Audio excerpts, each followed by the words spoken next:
field as well. So I think that's going to set him up for a good position here as long as the Terran player can defend against this push that is headed out across the map right now. And that's the most difficult thing, really, because Ynot is still at 105 supply. Even though the Terran player was able to take out this Expo, he lost his entire army doing so. Questionable if it was worth it or not, because Ynot at 113, Terran player at 58, so he's really, really low on the army right now. And Ynot could make a push right now and try to end the game. It would be difficult to break through the Terran army because Terran is just so good at static defense.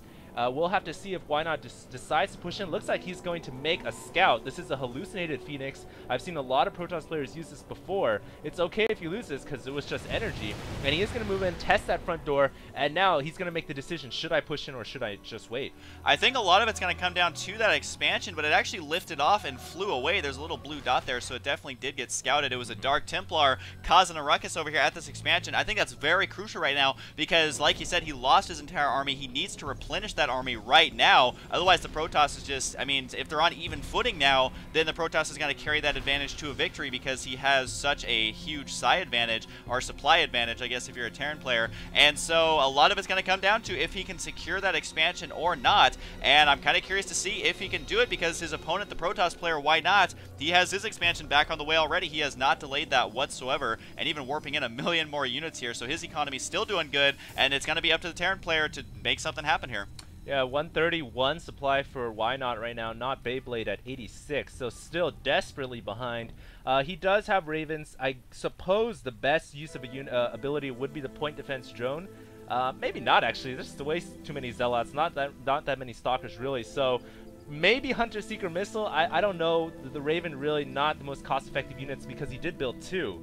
So I'm not sure why he would do this. The auto turret's not really that good. Yeah, the auto turret's not very good whatsoever. I mean, I think I've seen it used in like 2 games. Yeah. And so I'm kind of curious, like you said, 2 Ravens, why are they just sitting there? Why don't they go clean up that DT and secure that expansion, continue his static defenses like we were talking about to the top left, and at least try and get himself on even footing. That's what I'm trying to say. But yeah, he does look like he's got a little ninja command center down here. Although this Zealot, he's gonna eventually see it once he can finally break down these rocks. Oh, that's gonna take forever. Oh man, his arms are gonna be so tired. But I think there's no SCVs in there. So whoa, what are we missing going on here? About 1 trillion use of the sentries there. So I don't know what he's trying to do here. I don't think we missed anything that big. That is a lot of force fields. No, I think we just saw the Protoss players spamming a bunch of force fields. Maybe there was some activity, but the majority of the Terran army is still chilling right here.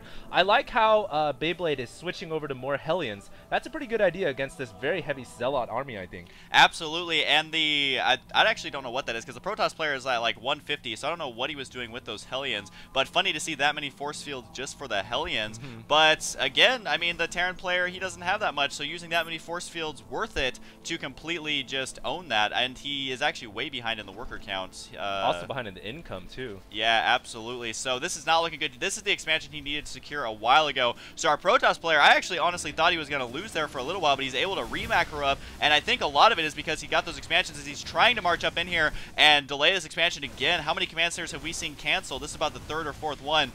Just barely canceling it there, but yeah, I think he's playing so smart. I mean, I think he was at a disadvantage there for a while, but if you notice, he's just running around and killing expansions, and I don't think that NotBeyBlade is very happy as this command center now has to sadly leave. I wonder why he didn't just land it here. And oh, NotBeyBlade saying, "What am I supposed to do versus that?" Well, I guess when you realize that you've lost the game, I mean, I'm not saying that he has lost it yet, but if you feel like you have no chance at all, that's about time to say GG and leave, right? But right now, I don't know if NotBeyBlade can really hold on to much longer. His army count so much lower than the Protoss, 106 to 168.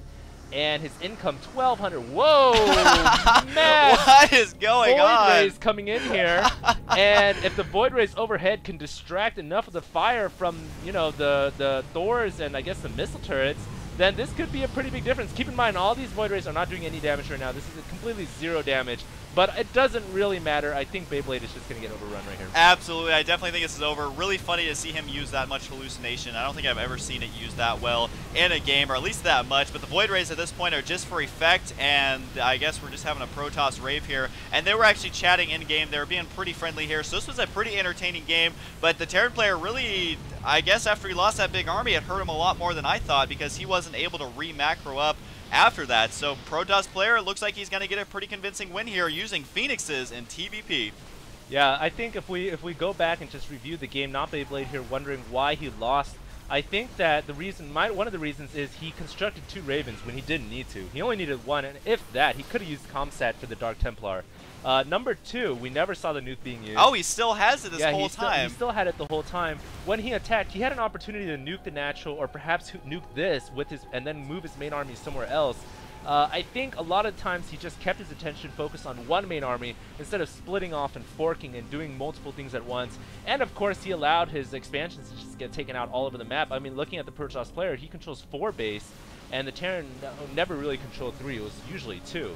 Absolutely. So he got straight up out macroed. Yeah, he did get out macroed because he didn't kill both of those expansions at the same time, even though he had the chance to do it, especially with the backing of that nuke. So this game's definitely over. I think they're just having a little friendly chat here. I'm not exactly sure what they're talking about. I think they're reviewing the game here. But I just think it's pretty cool to see a game where Protoss actually wins using Phoenixes and TVP. That is a first for me. And I just know every time I log in and playing random and I get Terran, I'm going to be going up against Phoenixes now. And he's actually making a real Void right now, I guess just because he wants a real one after making all those fake ones. But that is it. And so this game was pretty fun. It definitely was not what I expected. Yeah, definitely an awesome game. And of course, if you guys are staying tuned to myself and Husky, we do have the HDH Invitational, and it is going to be broadcast live Sunday, tomorrow, April, I believe that's 25th or 26th. Anyways, it is going to be Sunday at 1 p.m. Pacific Standard Time, so make sure to tune in. You guys should definitely tune in. It's going to be very, very fun. We have the round of 16, and we're going to cast as many games as we can. For those of you who don't know, Battle.net's been down the last couple of days, so things got pushed back a little bit, but I can't wait. And then next week is going to be round of 8. It's going to be crazy, so that's it. I hope you guys enjoyed it. I'll see you guys next time, and HD, you get the last word just this one last time. Livestream.com//HD Starcraft is where you guys can find the game, and this is HD and Husky signing out from my house in California. Peace out, guys.